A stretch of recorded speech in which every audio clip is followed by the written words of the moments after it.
Gabriel Guerra. Raquel Guerra, and you're Matthew's. Matthew's dad. Okay, so tell us about what you are hoping to accomplish. So basically, the DA's office reached out last week, and they let us know that today they'll be making the decision on the death penalty for Chris. So all of us here is various families of Savannah and Matthew, and we're just coming together because we all want the death penalty.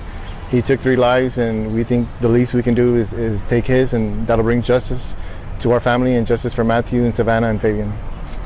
Do you have any inclination how they may go? Did they tell you anything? No, he just said the reason they were taking so long is because they were gathering evidence to make an informed decision. What is it that you asked from the DA? I mean, I don't know if you've spoken to him or been able to send him any letters or anything. No, we haven't spoken to him, but to be fair and to give us justice, and actually this is more than just Savannah, Matthew, and Fabian. You know, this will be sending a message to anyone that if any pregnant girl gets hurt and loses a child, you know, he can protect further lives and possibly make people think twice before doing something horrible. How frustrating has this process been for you all? Extremely. We're at like 470 something days since they were taken from us. Our family will never be the same. Our family will never be the same. Our holidays will never be the same. Christmas, we're supposed to get together and celebrate opening presents. We have new babies in the family, and they'll never be able to grow up with baby Fabian. This has just been a really big tragedy, and our family's hurting, and I feel like they don't deserve to just get a slap on the wrist. I'm not trying to be ugly, but we're hurting, and I mean, like I said, we'll never be the same, and it's only fair to us and our families that we get justice that we deserve. I know that this is about seeking the death penalty, but your reaction to the fact that Christopher's dad is out on bond right now. He should have never been left out. He should have just stayed where he belonged. Just where his wife is at, that's where he should have been. He should have never been released. And she has a bond reduction hearing coming up. Well, I hope she doesn't come out either. May 15th. I hope and pray to God that they don't let her out, because how my great-grandson died, Fabian, and my granddaughter, Savannah, it wasn't right. It wasn't right for none of them 3 to go the way they did. And they need to pay for the consequences that they did. Because like she said, our family is torn apart. We'll never have them in our lives. You know, they need to pay for what they did. And it wasn't right for them to have given them a bond reduction for him to be out here in the world. It's not right, and it wasn't fair. So we want justice, and we're gonna get justice. Pray to God that we get it. That's our main goal here, for us to fight for our loved ones, for Matthew, Savannah, and baby Fabian. This is our goal right here. This is what we have to do. And we're gonna continue until we get justice. Yep, that's what we're gonna do. We're coming together as families, because they took a big part of all of us. So until we get justice, we are going to continue to fight. Is the death penalty for Christopher enough? I don't think anything will ever be enough, if you just want me to be completely honest. We have a big void in our heart that will never be filled. So no, personally, I feel like that'll never be enough for any of us. Are you hopeful?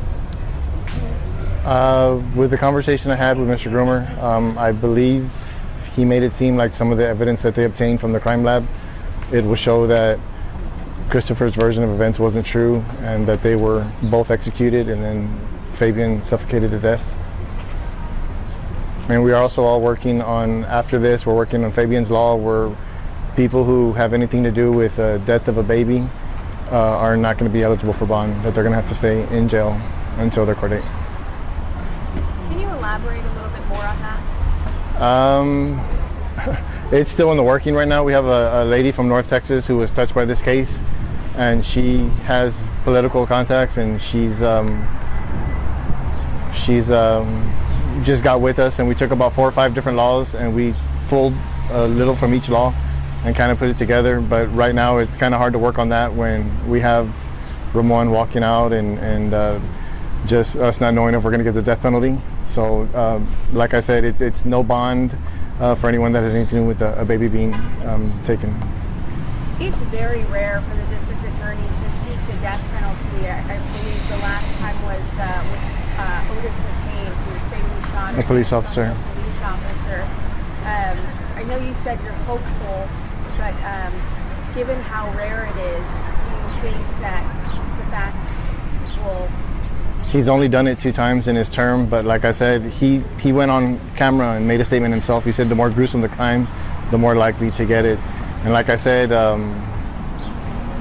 we believe Matthew was shot first, so Savannah more than likely saw that. And Fabian heard the gunshot, and I'm sure Savannah was screaming, and then Savannah, you know, got taken next. It's not even just one life, this is 3 lives Yeah. that was taken. One police officer versus a whole family.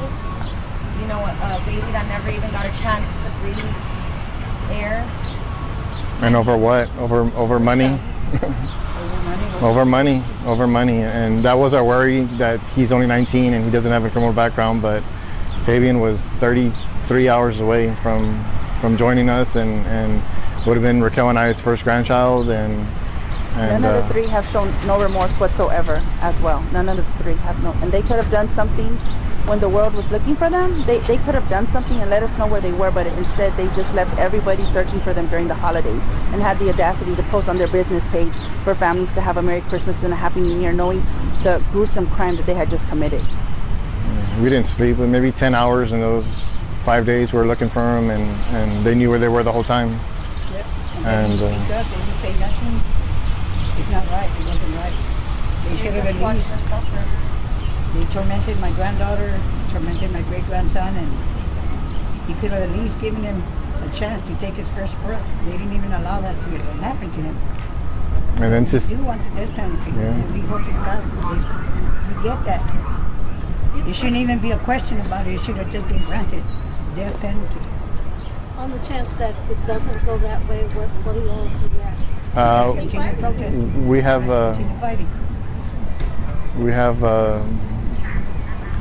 an appointment with a politician. In case we get a no, we have an appointment with a politician after this. So that's why we're here for today. And like I said, to see them on the stand and laughing and joking and referencing what Ramon Preciado referenced sonogram. his procedure as he was needing a sonogram as, you know, a procedure that a pregnant woman gets. He had the nerve to say that, knowing damn well everybody there in the courtroom knew what a sonogram was. That wasn't right. And they play themselves the victims. They play themselves as the victims regarding their health. Well, they should have thought of that before they did this. They didn't think about my granddaughter's health or my great-grandson's health when they were over here crying for theirs. That's not right. It's not right at all. And he shouldn't have been, he should be in jail right now. He should not be out here in the world. Even if he's on whatever he's on in his home, he shouldn't be out here. He should not be out here. They should have never let him out. So we're going to continue fighting as a family for our children. We're going to continue fighting till we get what we need, justice. And we're going to get justice. We need justice in our life. Even though they'll never bring them back, we need justice. We all here need a peace of mind to get through this. It's a hard thing we're dealing with. But they didn't care. They didn't care about her health, Matthew's health, my great-grandson's health. But now he's all worried about his health? That's not right. That wasn't right at all. He should have never been released. What's the biggest thing you want people to know? That he killed 3 people, and if he killed 3 people, why can't we kill his son? That's just... And if they do have the chance to, ever, walk again, I mean, like, for instance, the dad, who knows who's next? Who knows who's the next victim? We need to just spread awareness because, like I said, I mean, there could be other victims in the future, God forbid. You know what I mean? But that's really what our thing is. It's like, once again, we have a void that's never going to be filled. And that's our message, is we're going to continue to fight because as a family, you know what I mean? That's what family does. And that's why we're here. Yeah, this was a mass murder. These people need to set an example.